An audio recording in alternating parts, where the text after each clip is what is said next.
శ్రీగురుభ్యో నమ.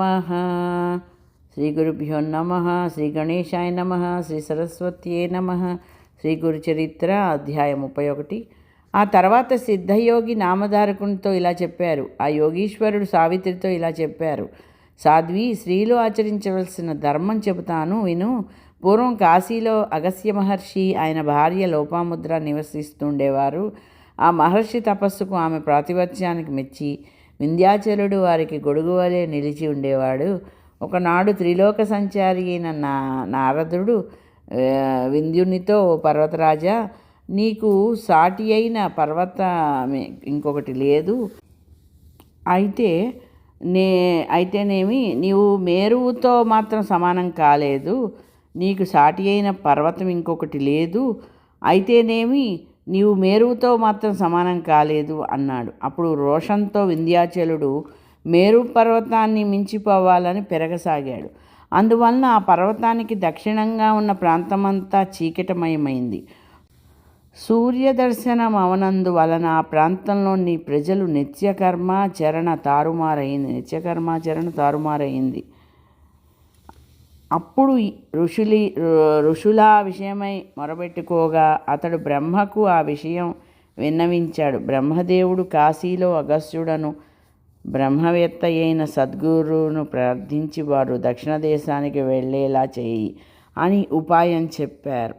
అప్పుడు ఇంద్రుడు దేవతలందరితో కలిసి ఆ ఋషి దంపతులను దర్శించి పూజించాడు. అప్పుడు మహాపతివ్రత అయిన లోపాముద్రను కీర్తిస్తూ ఆమె మహిమకు కారణమైన పతివ్రతా ధర్మాలను దేవగురుడైన బృహస్పతి ఇలా చెప్పారు. స్త్రీలు ఎల్లప్పుడూ తమ పతిని శ్రీహరిగా భావించి సేవ చేయాలి. విసుగన్నది లేకుండా అతిథులను ఆదరించాలి. భర్త అనుమతి లేకుండా ఏ దానము చేయకూడదు. సాధ్యమైనంత వరకు పొరుగిళ్లకు పోకుండా తప్పనిసరి అయినప్పుడు తలవంచుకొని వెళ్ళాలి. దర్శిలురైన స్త్రీలతో స్నేహం చేయకూడదు. ఉత్సవాలకని యాత్రలకని ఒంటరిగా వెళ్ళకూడదు. భర్త ఇంట్లో లేనప్పుడు స్త్రీ అలంకరించుకోకూడదు.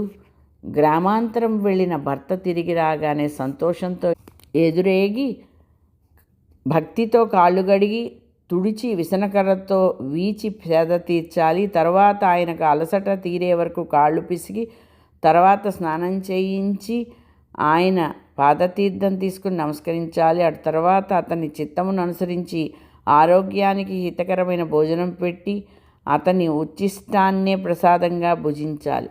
అటు తర్వాతనే తాను అలంకరించుకొని ఆయనకు సంతోషపెట్టాలి. భర్తను నిద్రపుచ్చిన తర్వాతనే ఆమె నిద్రపోవాలి. మరలా అతని కంటే ముందు నిద్ర మేల్కొని ఇంటి పనులు చేసుకొని అతడు మేల్కొనగానే అవసరమైన సేవలు చేయాలి. భర్తకు వలసిన పూజా ద్రవ్యాలు తానే స్వయంగా సమకూర్చాలి. ఇంటిని శుభ్రంగా ఉంచుకోవాలి. భర్త సంతోషంగా ఉన్నప్పుడు తాను విచారంగాను, భర్త విచారంతో ఉన్నప్పుడు తాను సంతోషంగాను ఉండకూడదు. భర్త కోపించినప్పుడు క్షమించమని ప్రార్థించాలి. భర్తతో తగువులాడకూడదు. అతడు కోపంతో అన్న మాటలను మనసులో ఉంచుకోకూడదు. భర్త ఆజ్ఞను అనుసరించే భార్య నడుచుకోవాలి.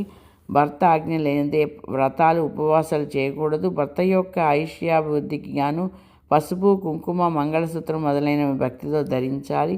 భర్తకి ఇష్టమైన ఆభరణాలు, వస్త్రాలు మాత్రమే ధరించాలి. అత్తమామలను, బావమరుదులను, ఆడబిడ్డలను విడిచి వేరుగా ఉండాలని కోరుకోకూడదు. భర్తకు లభించిన దానితోనే సంతృప్తి చెందాలి. ఇరుగు పొరుగు శ్రీమంతులను చూసి భర్త అసమర్థుడని నిందించకూడదు. యాత్రికులు యాత్రకు పోతుంటే తాను కూడా పోవాలనుకోకూడదు.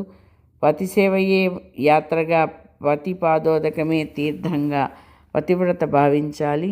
భర్త లోబి అయినా, రోగి అయినా, వికలాంగుడైనా అతనినే పరమేశ్వరునిగా భావించి అతనినే పూజించాలి. అట్టి పతివ్రతను చూసి త్రిమూర్తులు కూడా సంతోషిస్తారు.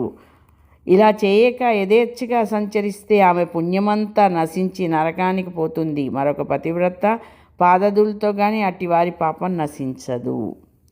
పతివ్రతల పాదధూళిని స్పర్శించి దేవతలు కూడా ధన్యత పొందుతారు. అలా కాకుండా రూపసులైన స్త్రీలు సృష్టిలో ఎవరూ లేరు. అయినా పతివ్రత వల్లనే వంశమంతా ఉద్ధరించబడుతుంది. 7 జన్మల పుణ్యం వలన కానీ అట్టి ఇల్లాలు లభించదు. ఆమెను వివాహమాడిన భాగ్యశాలికి అన్ని పురుషార్థాలు సిద్ధిస్తాయి. అటువంటి భార్య లేకుండా యజ్ఞము మొదలైన ధర్మాలన్నీ సఫలం కాజాలవు. ఆమె నివసించిన ఇల్లే ఇల్లు, ఆమె లేని భవనమైన అడవితో సమానమే. ఆమె వల్లనే సత్సంతానము, ఊర్ధ్వలోకాలు లభిస్తాయి. ఆమెను చూడగానే భూమి తన సహజమైన కాఠిన్యం విడిచి అడుగులకు మడుగులొత్తుతుంది.